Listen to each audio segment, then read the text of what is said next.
Advanced Trauma Life Support, ATLS. Very, very important topic. Let's start. ATLS is a systematic approach of trauma care for assessment and management of patients with life-threatening injuries. Most deaths occur in the golden hour, which was the reason for primary survey being invented. Care during the golden hour is the primary focus of ATLS. When rapid assessment, resuscitation, and often operative intervention improve survival and decrease associated morbidity dramatically. Differences in ATLS and normal history and examination under normal circumstances is that in ATLS there is no need for a detailed history and a definitive diagnosis. Trauma team consists of doctors and nurses with special training and experience in trauma management. It also includes surgeons, anesthetists, and orthopedic surgeons. It has 12 members usually. Aims of ATLS is to prioritize assessment and treatment of trauma victims in order to save time and their lives. It is divided into two parts. First one is primary survey, and its objectives are assessment and prioritizing of immediately life-threatening and limb-threatening injuries, and then managing them to stabilize.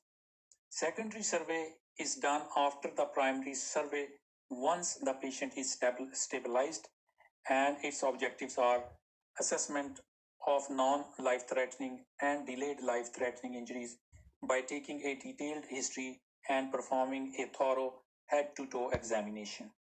What is primary survey? Before going into details of primary survey, I want to go through some important things which you should consider. You must take all universal precautions such as gloves, gown, and goggles for primary survey and calling the trauma team.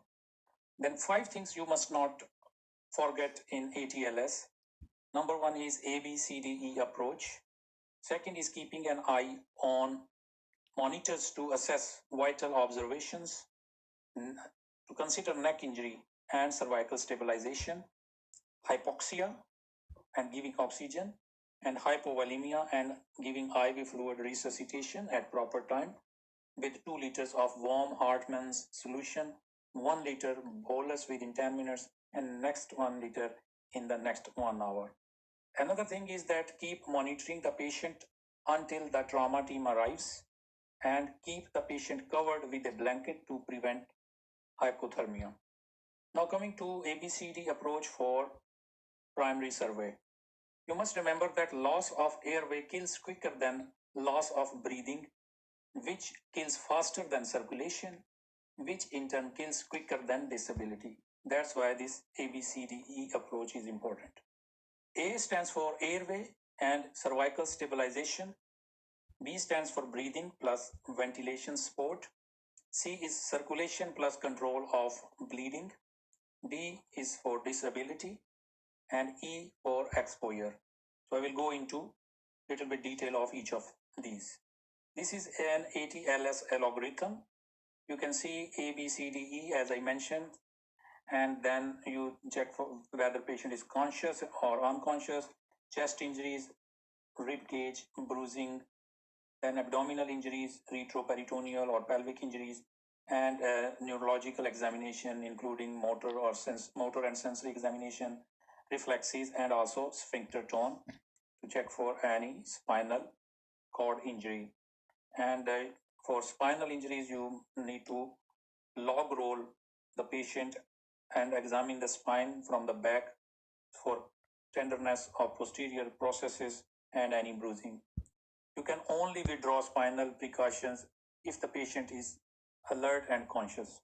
So coming to airway, if you do not sort out the airway before breathing in your exam, you will fail.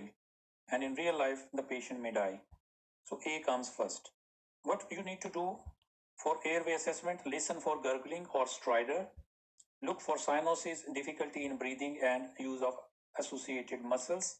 Open the airway and take out any foreign material or artificial teeth. If the airway is not patent, then do chin lift and jaw thrust, and consider passing details, airway, and oropharyngeal intubation, and give high flow oxygen in all patients except in COPD cases where you need to give 24%. If airway is patent but patient is not breathing and no signs of circulation, it means patient is in cardiac arrest. In that case, you need to do CPR. Give this patient basic life support and advanced life support. If patient's airway is patent, for example, if patient is able to speak normally, then do cervical stabilization and give 100% oxygen, high flow, except in COPD cases. And after that, check for chest injuries and bleeding and do rest of the ATLS.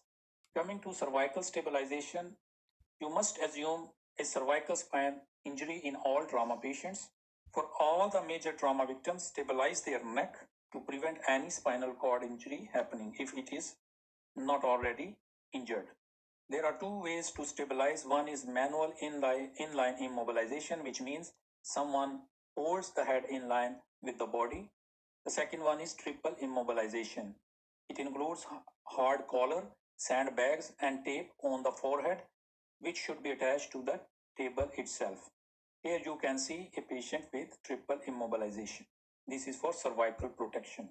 Second is breathing and ventilation. So do a quick chest inspection, palpation, and percussion. Inspect trachea through the collar. If not possible, then tell the nurse to open the collar and hold the head manually to keep inline immobilization. And look for distended veins for cardiac tamponade. Check for open wounds and check whether both sides are moving equally. If the patient has breathing difficulty, give oxygen and keep an eye on oxygen saturation. Arrange arterial blood gas. Consider the following diagnosis and manage accordingly: tension or open pneumothorax, massive hemothorax, cardiac tamponade, and flail chest.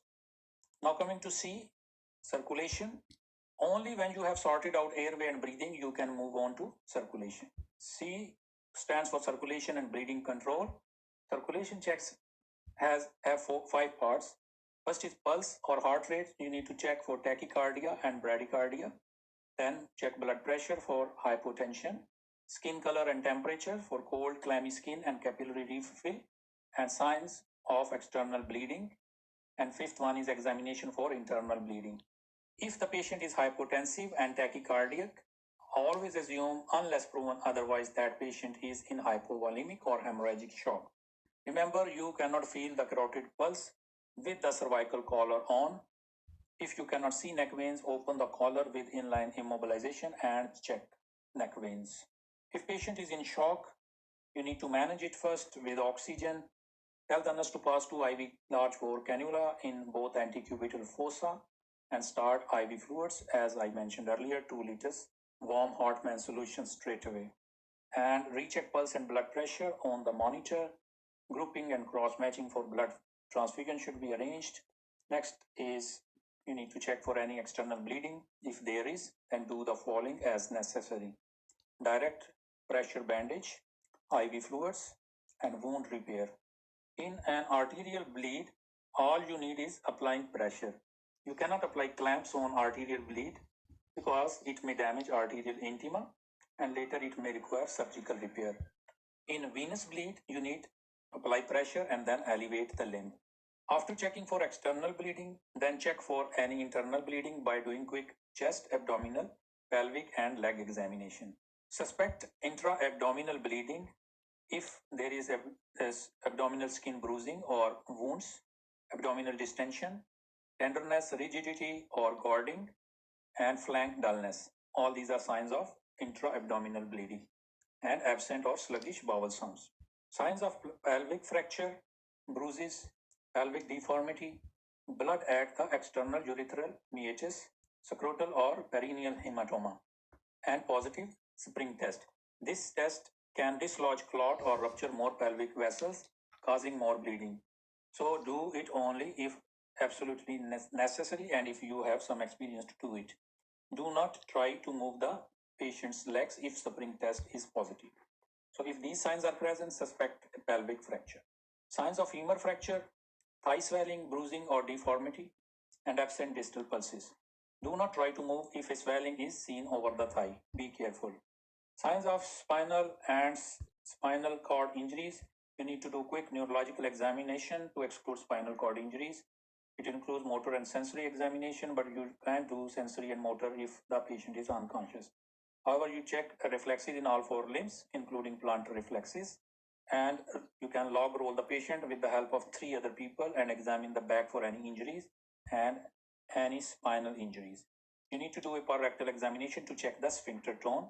An important thing that in a real life situation, there can be multiple organ injuries, but in the Plab 2 exam, usually there is a head injury patient with a bruise on the head or a pelvic fracture patient who cries loudly when trying to perform the spring test.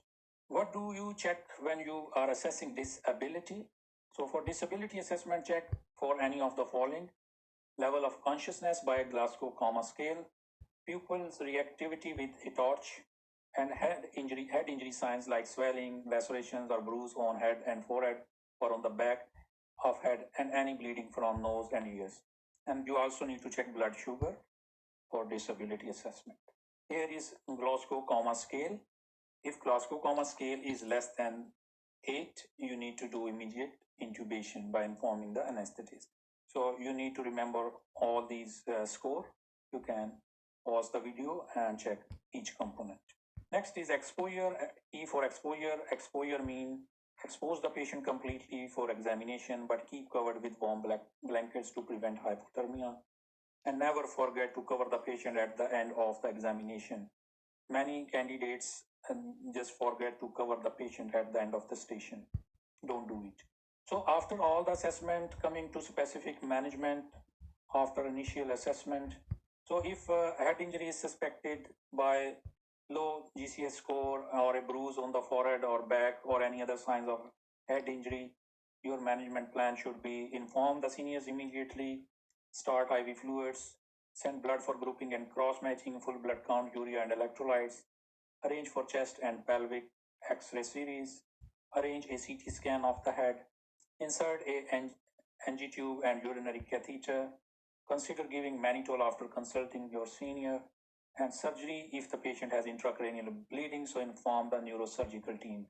Taking a brief history is also important: what happened, when happened, any pain, and anywhere else, any medical condition, any medication, any allergies, and when did the patient eat or drink last time.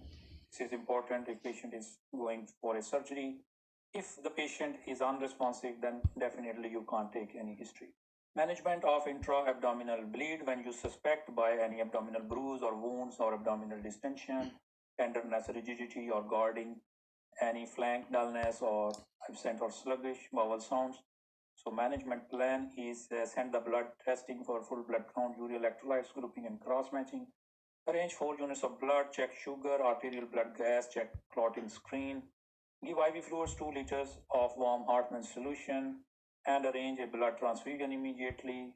Inform the surgeon and shift the patient to the theater for urgent laparotomy. If pelvic fracture is suspected, then your management plan should be same: send the blood testing, arrange for blood, and check sugar, arterial blood gas, clotting screen. Give 2 liters of warm Hartmann solution, arrange a blood transfusion immediately, and stabilize the pelvis by pelvic strapping or pelvic binder. You might need orthopedicians for this, and to apply pelvic fixator and for further management. And consider, and you need to pass a urinary catheter, but remember, if there is a urethral injury, you cannot pass urinary catheter. In that case, do a suprapubic cystostomy. If a fracture of femur is suspected by its signs, as I mentioned earlier, then management plan is again: check distal pulses, look for swelling or deformity in any other part of the limbs, and resuscitate with 2 liters, and arrange for blood transfusion, apply Thomas splint, arrange for x-rays, and inform orthopedician for further management.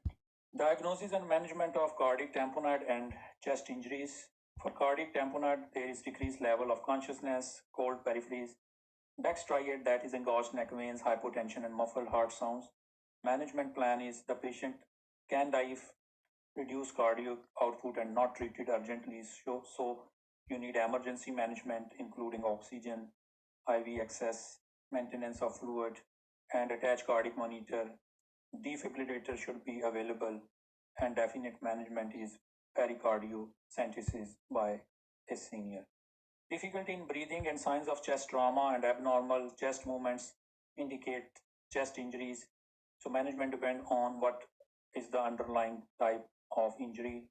For example, tension or open pneumothorax, massive hemothorax, cardiac tamponade, flail chest. So you need to check for these and manage accordingly. For tension pneumothorax, there is breathlessness, engorged neck veins, trachea shifted to opposite side, decreased chest wall movement, hyperresonance on the affected side, absent breath sounds, tachycardia, hypotension, and hypoxia. Emergency management, needle thoracocentesis to decompress the chest, insert a wide bore needle in the second intercostal space, mid-clavicular line on the affected side, and leave the cannula in situ. Listen for a hissing sound of gush of air coming out, then reassess the patient. For definite management, an intercostal chest drain is put in the fifth intercostal space, which is then connected to underwater sealed bottle. For open pneumothorax, their signs are breathlessness, but no engorged neck veins or tracheal shift. Decreased chest wall movements, open wound over the chest. Hyporesonance on the affected side, diminished breath sounds. What you need to do is cover the wound with a bandage, which is stuck on three sides, only which allows the air to escape but prevents air getting sucked in. For definite management is again intercostal chest drain in the fifth intercostal space by the senior, which will be connected to the underwater sealed bottle. For massive pneumothorax, signs are decreased level of consciousness, pallor, cold periphery, breathlessness, tracheal shift, collapsed neck veins, decreased chest wall movement, bruises, dullness on percussion, absent or diminished breath sounds. In massive pneumothorax, there is dual problem, that is blood loss as well as lung compression. So it's quite serious condition which needs emergency management with oxygen, IV access, resuscitation, blood grouping and cross matching, blood transfusion, and definitive management is intercostal chest drain. Thoracotomy and repairing of all the damage may be needed. For flail chest, there is difficulty breathing and abnormal chest movements. It is because of fracture of two or more ribs at two or more sites, leading to a flail chest. It causes pain and lung contusion, leading to severe hypoxia. The patient may have other associated injuries as well, like pneumothorax or hemothorax.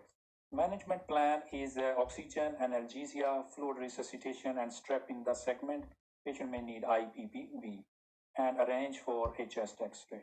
Some other things to remember: always consider primary series of X-rays in these patients, just in trauma patients, including chest X-ray and pelvic X-rays.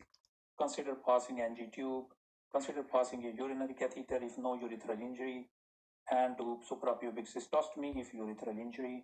Keep the patient warm and covered with a blanket to prevent hypothermia. Mention that once my patient is stable, I will do the secondary survey. And a few words about secondary survey. Secondary survey includes taking a detailed history and a head-to-toe examination, but it is done after patient is stable. Head-to-toe examination is to check for swellings, lacerations, or bruises on the head. Eye examination, swelling and bruises on cheeks or jaws. Remove the collar to check for signs of neck injuries, any injuries over chest, abdomen, and pelvis, swellings or deformities in the upper limbs, and check for radial pulses, swelling or deformities in the lower limbs, and check for dorsalis artery. So you need to do all this again. Now I'm going to give you some useful bonus tips for Plab 2 examination. So you should never forget ABCDE approach. Never forget to mention universal precautions and trauma team to the examiner. Never forget to check observation again and again. Never forget to mention resuscitation with 2-liter IV fluids at proper time. And never forget to speak out loudly about what you are looking for and what are your findings. You need to tell the examiner and reasons for what you are suspecting. Never forget to mention what investigation you want to do, especially grouping and cross-matching for blood loss. And never forget to mention about secondary survey and covering the patient at the end of the station. Note, if the examiner tells you airway and breathing are normal, then say, as I have been told, airway and breathing are normal, then I am moving to circulation. So these are some useful tips for your Plab 2 exam station. So this is end of my presentation, and now the end. Thank you very much. I hope you enjoyed and find it useful and informative.